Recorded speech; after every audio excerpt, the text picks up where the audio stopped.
来看台中的交通大队，昨暗开始排队是排甲落长，半暝时有上百人的排队，这些人拢是要来报名职业驾驶人职业登记证。警方已经甲7月到9月报名人数，对1个月180个人增加到360个人咯。也毋过排队的人嘛是同款遮尔济。半暝啊，台中市交通大队的门口排大列，有人早洗只椅啊，阁有人早开线来风。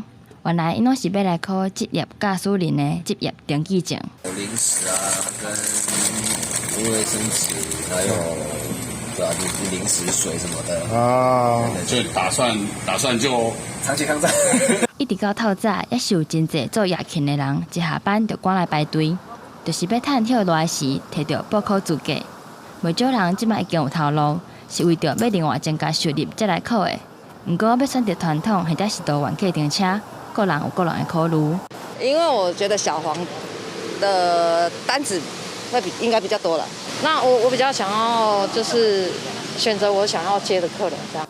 疫情转好，加上休热旅游当兴，交通旅运的需求大增加，也互愈来愈侪人开始使计停车。若是要摕到资格，就要先考调职业驾驶人的驾照，再搁报考职业登记证。上尾才选择是要一般或者是多元计停车。若台中、彰化、南投3个县市，原本合并报名的人敢若是180个，为着因应人潮，交通大队也赶紧增加名额。12年7到9月每个月增加1场考试，从原本180增加到360，来因应排队的民众。警方表示，最近这几年报考的年岁有愈来愈少年，而且多元化计停车的人数也有明显的成长。民众摕到职业登记证了后，就会使照规定和家己的需求来选择要投入的类别。